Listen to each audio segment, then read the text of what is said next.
안녕하세요. 이토마토 정석투자 김종수 전문가입니다.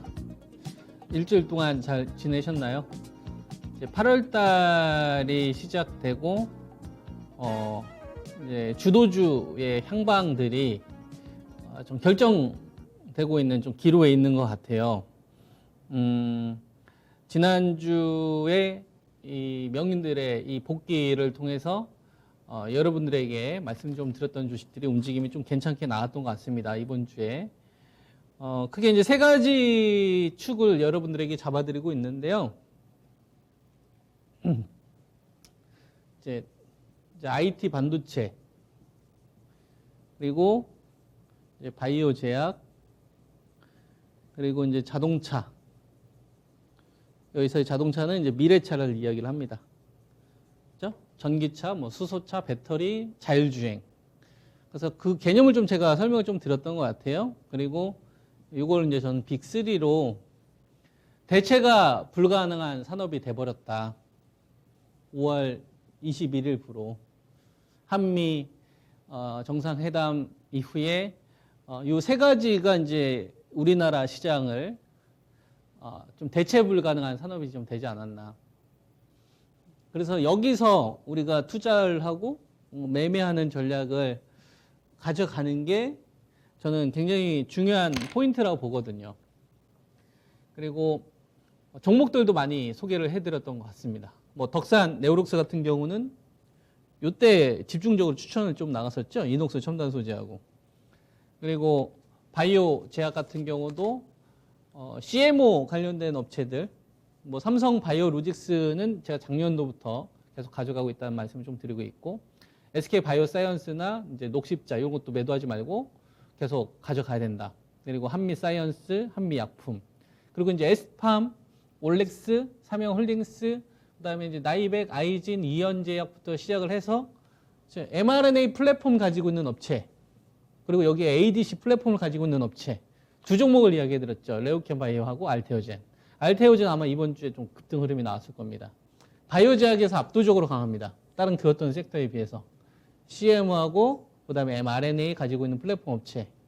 그리고 IT 반도체 같은 경우도 보면요. 스마트폰 이런 부품사보다 OLED로 여러분들에게 덕산 네오룩스, 그다음에 이녹스 첨단 소재 상당히 좋은 성과가 있었죠. 압도적으로 강합니다. 그리고 반도체 장비하고 이제 소재 쪽 관련돼서 월덱스, 그죠? 그다음에 유진테크, 그다음에 원익 IPS, 그죠?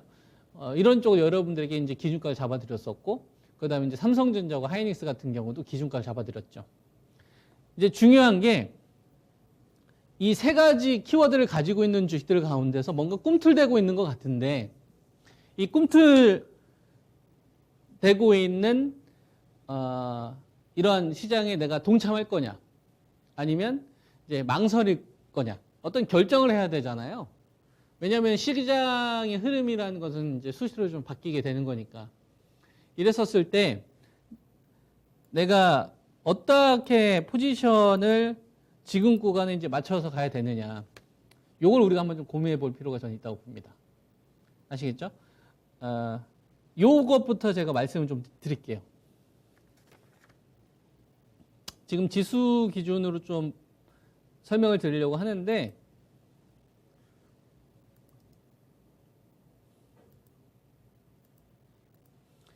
이게 여러분들이 보시고 있는 우리나라 코스피 지수의 월봉 차트입니다. 그죠? 월봉 차트인데요. 여기다가 제가 선을 한번 그어보도록 하겠습니다. 여기다 선을 그어보면 2014년도에서 15년도, 그리고 2017년도 1800대에서 우리나라 코스피 지수가 2100 기간 동안 6년간의 박스권의 흐름이 있었어요. 정말 징글징글한 박스권 흐름이 나왔던 거죠. 그죠? 그래서 여기서의 기본 전략은 어떤 거였었냐면 박스권이 기본 전략이었어요. 그래서 저점에서 사서 상단에 팔고, 지수가 이렇게 움직이니까.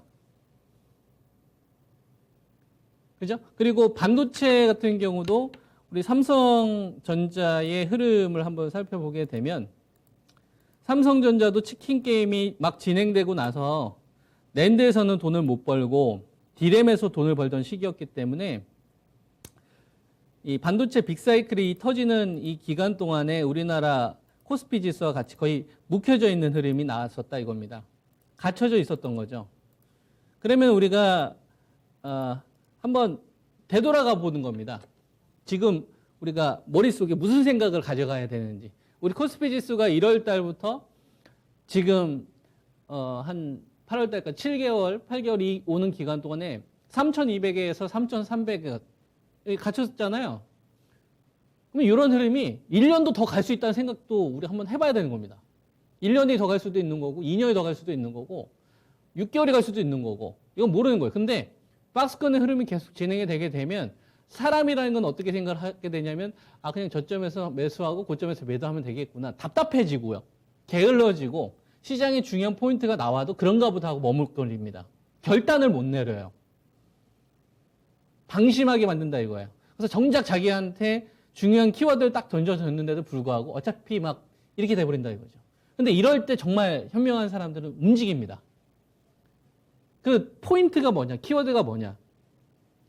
우리나라 시장은 계속 힌트를 줘요. 어떤 힌트를 주냐면 지수가 갇혀져 있는 기간 동안에 반도체에 도움이 없으면 랠리가 안 나옵니다. 지수가 설사 고점을 돌파하더라도 반도체가 도와주지 않으면 지수는 랠리가 안 나와요.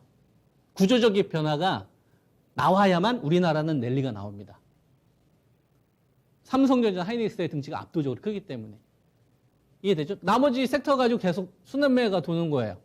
업황이 좋은 녀석, 가격이 조금 더 투자 매력이 있는 녀석에 따라서 또는 이슈에 따라서. 근데 지수나 그다음에 뭐 삼성전자 같은 주식을 보면 갇혀져 있으니까 내가 반도체를 투자를 했었을 때 그럼 반도체도 박스권 매매해야 되는구나 이렇게 생각을 한다고. 그거는 1차원적인 생각이라고 이야기를 하는 거예요. 시대의 흐름, 그다음에 패러다임의 변화, 시장의 중심축이 어디로 갔느냐 그 축에 있으면 그 상황을 사는 겁니다. 그 주식이 싸든 비싸든 그거 중요한 게 아니에요. 2000년도 초반의 이대 상권과 지금의 상권은 2010년도의 홍대와 지금의 홍대는 다르잖아요. 중심축이 바뀌잖아요. 2000년도의 명동과 지금의 명동의 값어치는 다른 겁니다. 값어치가 달라진다고. 뭐 방탄소년단 같은 경우도 5년 전에 방탄소년단의 값어치, 지금의 값어치는 다르잖아요. 위상이 달라졌으니까. 그래서 우리는 주식 투자를 하는 사람들이기 때문에 시장에 어떤 중심 키워드가 장악하고 있느냐를 되게 중요하게 봐야 된다고 저는 생각을 해요. 그래서 반도체가 박스권에 갇혀져 있었지만 요 시기 2014년도에서 2015년도는 DDR3에서 DDR4로 넘어가는 구간이었기 때문에 다른 반도체는 뭐 갇혀져 있는 흐름들이 나왔어도 요 기간 동안에 어떤 흐름들이 만들어지냐면 대랠리가 만들어지죠. 뭐 예를 들면 유니테스 같은 업체들, 그죠? 그 다음에 뭐 ISC 같은 업체들. 지수는 분명히 박스권이고, 그 다음에 반도체도 박스권이잖아요. 그러면 반도체를 보고서 ISC와 유니테스트를 투자 전략을 세워야 됩니까? 아니면 유니테스트나 IS 또는 심텍 같은 DDR3에서 DDR4 그걸 우선하면서 전략을 세워야 됩니까? 반도체를 보고 투자했었으면 아마 상당히 다 매도를 했을 거예요. 그러면서 2배, 3배를 다 놓친 거예요. 5배 터졌습니다. 반도체만 이런 사례가 나오는 게 아니고요. 지수가 박스권에 갇혀져 있는데 그러니까 패러다임의 변화가 생기면 주식 투자를 하는 사람들은 긴장을 해야 돼요. 2015년도 넘어가면서 지수는 박스권에 터졌지만 중국 소비주 기억나시죠? 중국 소비주, 아모레, 퍼시픽, 그 다음에 뭐 리더스 코스메틱 이런 애들은 대랠리가 터집니다. 그러면 이 중국 소비주들이 이 대랠리가 터졌는데 그러면 이거는 지수 보고 전략을 세워야 됩니까? 아니면 중국 소비주에 대한 시각의 변화를 보고서 투자를 해야 됩니까?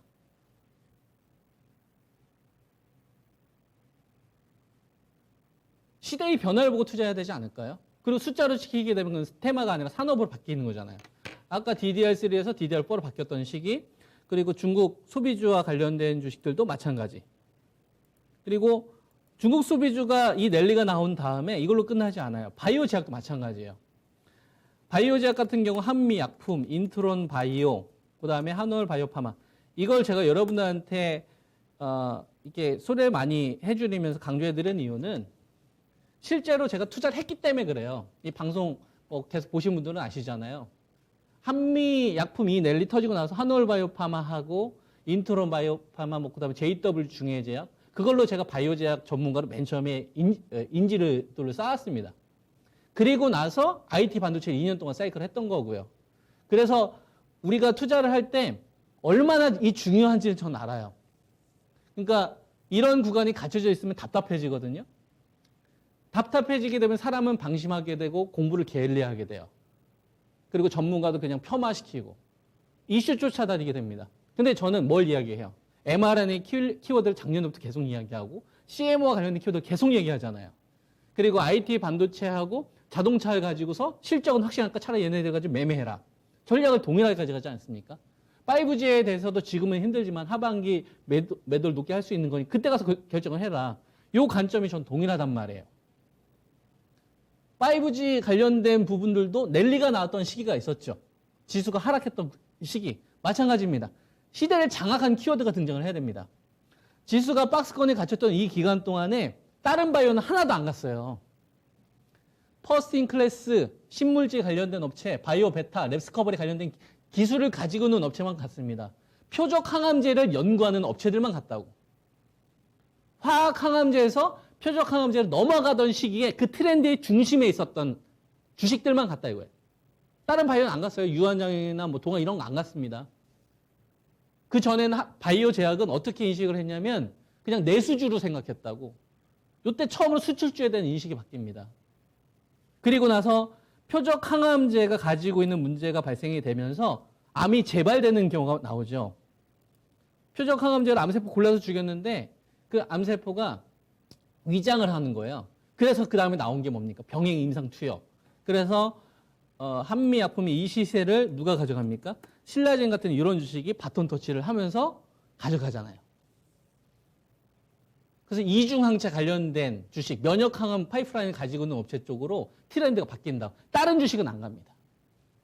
요 당시 JW 중에제 하나도 안 가요. 표적항암제 연구했던 업체들은. 그러면 우리가 투자를 하는 사람들의 입장에서 지금 뭘 고민하는 게 과연 현명하겠냐 이거예요. 3,270이다. 3,100까지 떨어질 수 있고 3,400까지 갈 수 있다. 박스권이다. 그래서 상다 놓으면 매도하고 하다 놓으면 매수해야지. 이게 더 중요할까요? 아니면 거래량 적네. 거래대금도 안 붙네. 거래량과 그 다음에 거래대금이 감수 구간이네. 계속되고 있네. 유동장세가 아니네. 그러면 여기서 지수가 올라가든 하락하든 별로 관심이 없어야 되는 겁니다. 그러면서 뭘 고민을 해야 되냐면 그러면 언제든지 지수는 떨어질 수 있고 언제든지 올라갈 수 있으니까 떨어지기 위한 최소한의 일정 현금은 계속 유지를 해야 되겠구나. 이게 기본 생각이 출발이 돼야 된다 이거죠. 그리고 나서 여기서 뭘 생각해야 됩니까? 그러면 2014년도, 2015년도에 DDR3에서 DDR4로 넘어가면서 관련된 주식도 뭐 심텍이라든지 유니테스트, 뭐 IS 같은 이런 대랠리가 나오고, 그 다음에 2015년도 중국 소비주 따이꽁, 우리 실생활에 다가오면서 실제로 숫자를 찍히기 시작했던 이런 대랠리가 나오고 시대의 흐름이 바뀐 거죠. 그리고 2016년도 한미약품, 그 다음에 이제 신라젠으로 이어지는 바이오 제약에 대한 트렌드의 변화가 나와서 그 중심에 해당하는 게 지금 뭐가 있을까? 그걸 고민하고 전략을 세우는 게 중요할까요? 여러분들은 어떤 거를 투자해야 된다고 생각을 하십니까? 2014년도, 2015년도, 2016년도, 2019년도 이때처럼 시장을 장악하는 이 키워드가 지금 시장에 누가 있냐? 내가 가지고 있는 포트가 10% 손실을 났느냐, 20% 수익 났느냐, 그게 중요한 게 아니라 이 중심 키워드에 내가 얼마만큼 내가 가지고 있는 포트가 가까이 가 있느냐, 이게 더 전 중요하다고 보는 거예요. 이런 기본적인 생각을 한 상태에서 전략을 세우는 거하고 아닌 거하고는 하늘과 땅 차이다 이겁니다. 그러고 나서 딱 중심이면 주위에서 계속 옆구리 찌르고 종목들 막 튀는 흐름들 나오고 하나도 안 중요해요. 그냥 강남에 집 딱 샀으면 그냥 가만히 있는 거예요. 정부에서 계속 뭐 폭탄을 그냥 들고 있는 겁니다. 중심 키워드가 안 바뀌면.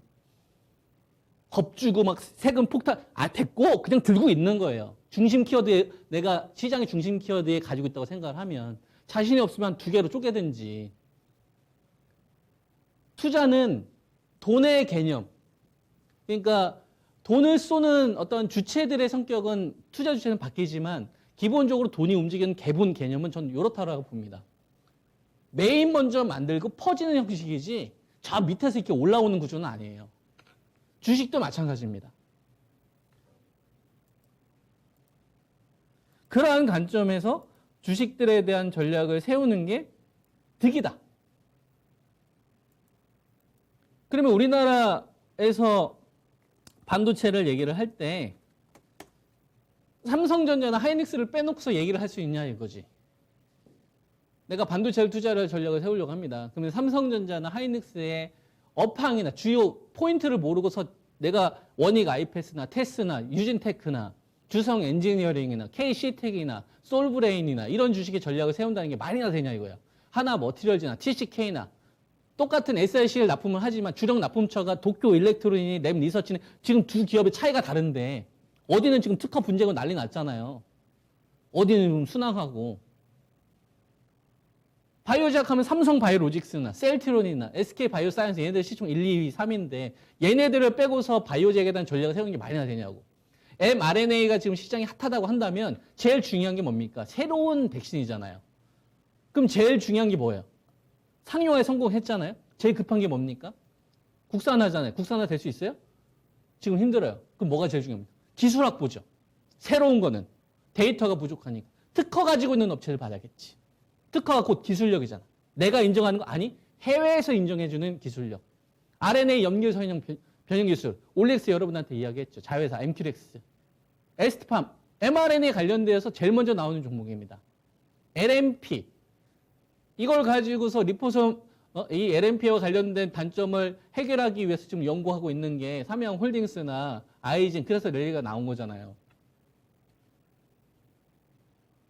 그리고 빅파마들은 뭘로 진출하려고 합니까? 이 mRNA를 가지고서 코로나가 아닌 그 이상 뭐 독감 예방이라든지 암 예방이라든지 이 플랫폼 업체들의 도움이 필요하다고.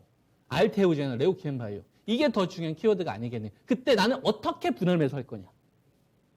내가 지금 물려있다면 포트의 비중을 어떻게 분산하는 쪽으로 갈 거냐. 이걸 고민하는 게 훨씬 더 생산적이다라고 보는 거예요.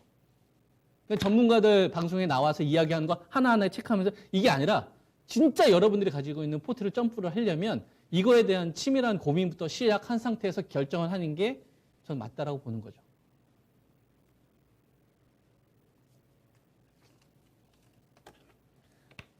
삼성전자는 83,000원, 그 다음에 이제 75,000원에 대한 기준가를 제시해드렸는데, 83,000원 부근이면 2017년도 11월 달의 밸류입니다.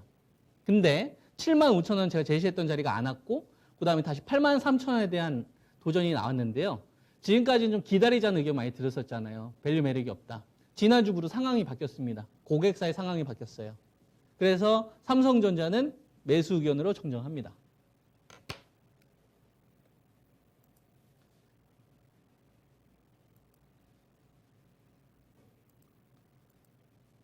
SK 하이닉스는 기준가를 제시해드렸어요.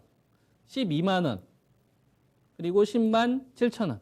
이건 투매가 나왔을 때 우리가 오픈을 해야 되는 자리인데 올지 안 올지는 잘 모르겠다 이런 말씀을 드렸고, 안에서는 좀 분할 매수해야 된다고 봅니다. 삼성전자와 SK 하이닉스는 사야 한다. Why? 고객사의 지금 입장이 바뀌었어요. 반도체 가격 하반기에 올라갈 수 있는 구조입니다.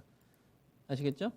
반도체에 관련된 업체들 좀 여러분들 체크를 해드리면 자, 유진테크입니다. 유진테크는 42,300원, 43,000원에 추천드렸었고 그리고 지금 49,000원까지 왔다 갔다 하는 흐름이 나왔었다가 지금 45,500원인데 얘는 중기적으로는 계속 우상향 구조로 갈 거라고 보고 있고 단기 등락은 나올 수 있지만 조정 시 저는 계속 매수 마인드입니다. 그리고 유진테크를 놓치면 제가 원익 IPS를 잡으라고 여러분들한테 말씀을 좀 드렸었죠. 그죠? 그 자리가 거의 최저점 부근이었습니다. 46,000원대 초반이었는데 원익 IPS 같은 경우도 보면은 북미 매출이 1,000억대 2,000억 아니 1,000억이 아니라 한 100억도 안 나왔었거든요. 이게 지금 한 1,200~300억까지 높아지고 있어요. 반도체 투자할 때 제가 제일 중요하게 보고 있는 게 있죠. 북미 매출이 잡히느냐죠. 북미 매출이 지금 빠르게 늘어나고 있다. 그래서 원익 IPS도 저는 매수 관점으로 의견 드립니다. 아시겠죠? 그리고 덕산 네오룩스 사실 이거는 여기다 공략하신 분들이 대박이고 중간에 살 수 있는 기회가 안 줬어요. 한 번 정도 한 5만 원대 초반 정도 오면 저도 사고 싶었는데 요 첫 번째 자리는 기회를 줬지만 두 번째 자리는 주지를 못했습니다. 보유자분의 영역이죠. 그죠? 그래서 덕산 네오룩스나 그리고 이제 이거랑 같이 제가 OLED 종목은 어떤 종목을 추천드렸었냐면 딱 두 종목입니다. 이녹스, 첨단 소재. 그죠? 덕산 네오룩스 같은 경우는 삼성 쪽이라고 제가 말씀드렸고 이녹스 첨단 소재는 LG 디스플레이, OLED TV 얘네들이 다 담당한다고 했죠. 그래서 이녹스 첨단 소재하고 그다음에 덕산 네오룩스 다 좋은 결과가 있었는데 한 6만 원대 초반 정도가 왔었으면 좋았을 텐데 안 좋습니다. 이것도 보유자의 영역이죠. 그러면 속상하잖아요. 이거 공략 못 하신 분들은. 그래서 제가 이녹스 첨단 소재나 덕산 네오룩스를 놓치신 분들은 반도체지만 OLED의 성격, 디스플레이 관련된 매출이 같이 잡혀 있는 기업을 하시면 된다라고 해서 케이스텍을 추천드렸었죠. 29,000원대 기억하실 겁니다. 그죠? 그리고 같이 이야기해 드릴 수 있는 종목이 이오 테크닉스. 그죠? 이오 테크닉스죠. 이때는 추천드렸던 것 같습니다. 116,600원인데 이렇게 이제 기술적으로 보면 이렇게 수렴된 구간인데요. 제가 IT 반도체하고 그다음에 OLED 쪽 관련된 부분들은 이렇게 봅니다. 랠리는 안 나온다. 당분간 랠리는 안 나오는데 어떻게 대응을 하시면 되냐면 하반기로 가면 갈수록 추세 상승으로 갈 수 있는 주식들이 많이 있을 거라고 봅니다. 왜냐하면 실적 성장이 가장 명확해요. 그러니까 싸게만 사면 돼요. 조정이 나올 때만. IT 반도체에 대한 포인트는 전 그렇게 잡으면 된다고 봅니다. 바이오제약 같은 경우는 삼성 바이오로직스 계속 여러분들한테 말씀을 좀 드리고 있는데 919,000원, 92만 원인데 중요한 거는 전고점 돌파될 수도 있고 조정 나올 수도 있는데 저는 뭐 등락은 나올 수 있겠죠. 그것까지 뭐 알 수는 없는데요. 이 CMO라는 사업을 영위를 하는 데 있어서 모더나 위탁 생산을 지금 삼성 바이오로직스가 하고 삼성전자까지 뛰어들어서 지금 판을 키우고 있는 사이즈가 좀 스몰해서 미들급 사이즈로 넘어가고 있는 구간인데 지금 구간에서 목표치를 굳이 국한 지을 필요가 있겠느냐. 저는 이런 판단이고 전 중심에 있다고 봐요. 그리고 SK 바이오사이언스와 같이 지금 나오고 있는 게 삼성 바이오로직스 시세가 더 빨리 터진 게 SK 바이오사이언스입니다. 모더나 쪽은 삼성 바이오로직스고 SK 바이오사이언스 같은 경우는 이제 노바백스, 아스트라제네카 백신도 있는데 최근에 이제 코로나 요 백신 기대감까지 더 올라가면서 지금 움직임이 나오고 있는데 저는 이게 번질 거로 봅니다. 그러니까 SK 바이오사이언스가 신고가를 가게 되면 그러니까 얘 혼자로 가면 개별제로인데요. 이 CMO라는 사업에 대기업들이 지금 다 뛰어들고 있잖아요. 셀트론도 뛰어들고 있고 삼성 바이오로직스가 아니라 삼성전자도 지금 모더나 쪽 관련된 부분에 대해서 지금 도움을 주려고 하지 않습니까? 그러니까 이런 거는 움직임 자체가 달라지잖아요. 조만한 기업들이 움직이는 게 아니라. 그래서 여러분들에게 지난주 얘기했던 녹십자도 말씀을 들었었고 한미약품, 한미 뭐 사이언스, 그죠? 이런 업체들도 지금 하나둘씩 살아나고 있습니다. 이런 주식들도 저는 돌아가면서 계속 우상향 된다고 보고 있고요. 그리고 지난주에 추천드렸던 게 ST팜 117,500원인데 10만 원대 초반, 11만 원대 다 매수 가능하다고 보고 있고요. mRNA 이제 위탁 생산을 하는 데 있어서 중요한 게 몇 가지가 있습니다. 특허를 가지고 있는 업체들. 이 mRNA 백신은 모더나 화이자가 상용에 성공을 했지만 우리나라가 가려면 제일 먼저 해결해야 될 게 특허죠. 그래서 특허 가지고 있는 업체들이 몸값이 높아지고 있는 거다. 그래서 제일 먼저 올릭스라는 기업을 그래서 우리가 주목해야 되는 겁니다. 자회사 MQX가 있단 말이에요. 그죠? 그래서 저도 올릭스 같은 경우는 계속 공략해야 된다고 보고 있고, 그 다음에 얘는 삼양홀딩스의 LNP를 갖다 쓰고 있습니다. 그죠? 이거 하고, 그 다음에 이제 아이진 같은 경우는 어떻게 보면은 가장 먼저 이 mRNA 관련된 요 특허 확보를 가장 먼저 진행을 했죠. 트라이 링크로부터. 근데 이제 최근 들어서 뭐 직원들 사이에 약간 좀 분쟁이 있다 보니까 문제가 있다 보니까 조정 흐름이 좀 나왔죠. 그래서 YG 같은 경우나 뭐 이연제약이나 뭐 진원생명과학 같은 경우는 이미 시세가 한번 터졌기 때문에 보유자분들이 영역에서 대응을 좀 해야 될 것 같고, 신규로 진입하는 사람들의 입장에서는 제가 여러분들한테 말씀드렸던 좀 두 번째 집단 CMO 쪽하고 그다음에 이제 RNA나 ADC 쪽을 공략하시는 것이 전 좋겠다. 이런 말씀을 좀 드리도록 하겠습니다. 아시겠죠? 한 주 수고 많이 하셨고 성공 투자하시기 바랍니다. 감사합니다. 김정수 전문가였습니다.